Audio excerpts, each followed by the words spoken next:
సత్కరిస్తాం, గౌరవిస్తాం, వాళ్ళకి చేయవలసినటువంటి ఉపచారాలను చేస్తాం. దాన్ని పూజ అర్చన అని మనం పిలుస్తాం.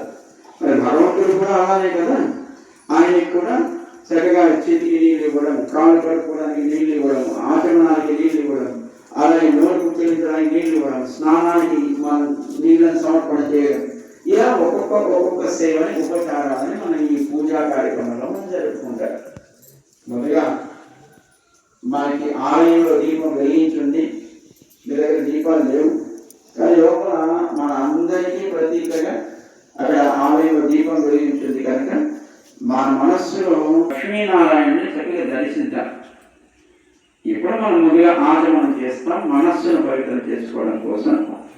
నారాయణాయ నమః, ఓం మాధవాయ నమః,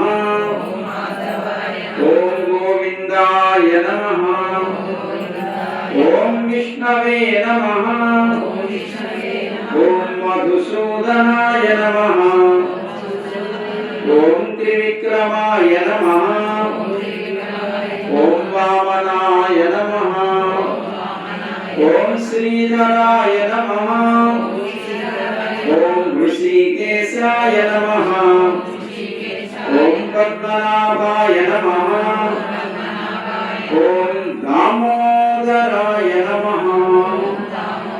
ఇలా భగవంతుడి 12 నామాలతో శరీరాన్ని మనం పవిత్రం చేసుకున్నాం.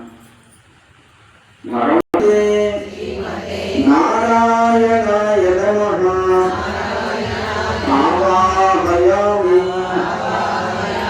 ఇప్పుడు ఆయన పూజ చేయడం కోసం అంతా సిద్ధపడిందా అంటే ఏదైనా ఒక పనికి సిద్ధపడ సంకల్పము అంటే